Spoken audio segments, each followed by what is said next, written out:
as soon as we finish up here, it'll get sunny again. So I'm Sam Johnson. I'm the Executive Director of the Maritime Museum. It's my great pleasure, honor, and I would say a humble honor to be able to welcome everybody here to today's events. For me, this is I was watching a video last night about the new people and the old people, and I guess I would have to say that I'm definitely one of the new people, having been director only since May, but also I'm new in the sense of not being a Native American, and it's very nice of me to welcome the Chinook Nation here. On the other hand, I think maybe I had to thank them for allowing us to be here, so I'm not sure which way to put it. But I would like to thank the Oregon Council for the Humanities for helping fund this whole day, and the Center for Columbia River History, and Dr. Katie Barber, who will be speaking here in a few minutes. She deserves a great deal of credit for putting this whole thing together and sort of spearheading the funding for it. The groups that are part of that Center for Columbia River History include Washington State Historical Society, Portland State University, where Dr. Barber teaches, and Washington State University in Vancouver. So it's a nice consortium. Again, we are the Columbia River Maritime Museum, and we're very pleased to be able to provide the facilities. And then, of course, this wouldn't have been able to happen at all without the Chinook Nation and their concerns about maintaining their culture and preserving it and expanding on the knowledge of it, and that pleases me greatly. I don't have very many comments to make about this except to say that I'm very looking forward today to the talks and looking forward to seeing the displays and the people demonstrating the carvings and such that they've been doing. I remember about 35 years ago when I was a graduate student just learning how to wood carve myself down in Monterey, and I took a lot of courses and I got very fascinated by the work by Franz Boas, Hillary Stewart, and Bill Holm, and I went over those books again last night, and what surprised me was that there was almost no mention at all of the Chinook Indian artwork. And I hope that in time we will see books on the Chinook art, just like we see books on the Kwakiutl and Haida and so on, Tlingit art. I think it's a very different style, very interesting, and I am very pleased to see that it is being studied more now than it had in the past. So anyway, I don't have a lot more to say, but I would like to now introduce Ray Gardner. Ray Gardner is the Vice Chairman of the Chinook Nation. And Ray, come on up.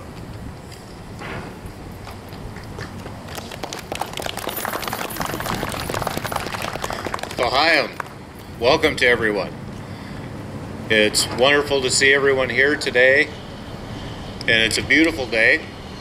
I was kind of skeptical this morning when I got up and saw the rain, but it doesn't really surprise me that the rain has cleared off and it's now a sunny day.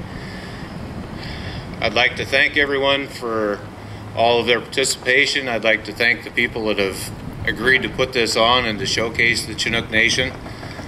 Our people are ones that have been here forever. They were and still are a very proud people. I'm very happy to see that we have a lot of our members here today, members of council, members of committees. We have carvers. We have the Chinook canoe here.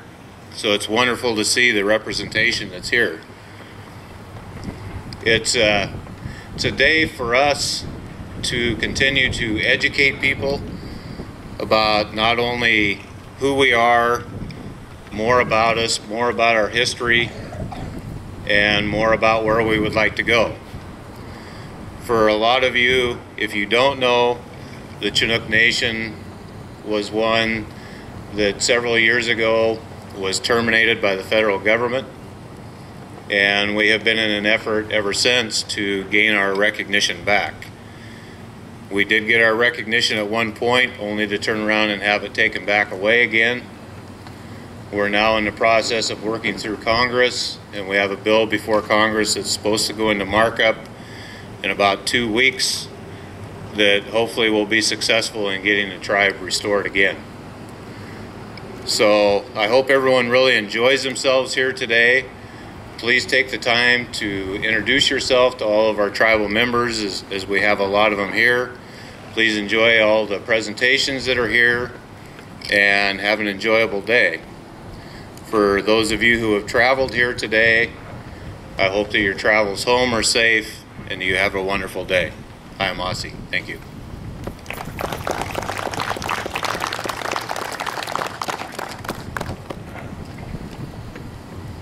Hi, I'm Katie Barber. I'm with the Center for Columbia River History, as Sam mentioned. I want to thank Sam Johnson and also Chairman Gardner for their opening remarks. As Sam mentioned, the Center for Columbia River History is a consortium that includes Portland State University, the Washington State University Vancouver, and the Washington State Historical Society, and we're all very glad to be partnering with the Maritime Museum and the Chinook Nation today for these events. We're really excited about what today promises. We have brochures out if you want to learn more about the center, and you can also sign up for our e-newsletter. And I just want to mention that we have an event coming up in November. It'll be, again, a full day of talking and discussing and speaking with experts called Reversing the Flow: Big Dams, People, and Power in a Global Perspective, that will help us understand the Columbia River dams in connection with dam building around the world. Today we have gathered to reflect on the importance of things like water travel, on carving, on language here at the mouth of the Columbia.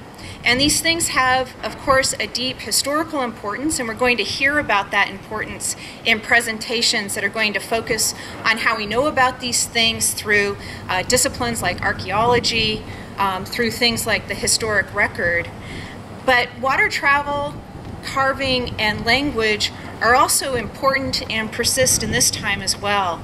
And that's another thing that we're going to be focusing on. It's a fact that becomes clear when we watch contemporary carvers work, for example, or when you learn phrases in Chinookan, which you'll have the possibility of doing today. So if you look at your program, you'll see that we have a really full day of activities planned. We've got 3 different areas of activities: the plaza, where demonstrations will be happening throughout the day; the meeting room, which is just right inside the museum, where we'll have short illustrated presentations from a number of different folks. And then also there'll be some stations for crafts for children was our primary thought, but they're open to anyone. So if you feel like sitting down and putting together a button blanket or doing some beading, those are available too. If you plan your day carefully, you should be able to do all of it. I'll just make a note that the presentations in the afternoon, Ken Ames will be giving his presentation twice. Sam Robinson will be doing the same thing. So you'll have the opportunity to listen to one of them and then come out and either participate in the language demonstrations or watch the carving demonstrations. When you get hungry, we've got a number of offerings available right over here. So Chinookan fry bread or Quanat Lakamine, which is a salmon stew, are available. Native American tacos, res dogs, all of that stuff is available for when you need sustenance. And then there's going to be an open session at the end of the day for discussion and for audience feedback. So we'd love to hear what you think, what you've learned, what questions still remain for you that you'd like to have answered before you leave. Sam helped me thank our sponsors already. Of course, the Oregon Council for the Humanities provided a lot of funding for this day, and we really appreciate it. The Center for Columbia River History couldn't have done this without the efforts of the Columbia River Maritime Museum, and I'd like to extend a thanks to Betsy Ellerbrook, who did a tremendous amount of work to help us put this together in this place. And then, of course, we'd like to extend a very special thank you to the Chinook Nation and to Chairman Ray Gardner. It is a constant source of surprise in a way, and always inspiration, that people who have suffered so much and who have continued to persist in their struggle respond to requests with generosity and continue to respond to requests with generosity. So we thank them very much for their guidance and their time. We're very appreciative of that. And of course, we want to thank all of the participants who've come to share their knowledge and expertise today. Finally, we have evaluations. And the evaluations that you'll see floating around on your chairs or that we might hand you are really important ways that we get feedback about what we're doing and how we could do it better. So if you could take the time to fill one of those out before you leave, we would appreciate it very much.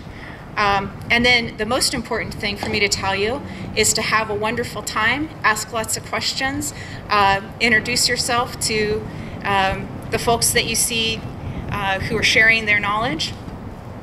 And let's all be thankful for the wonderful day that it looks like we might have. Yes.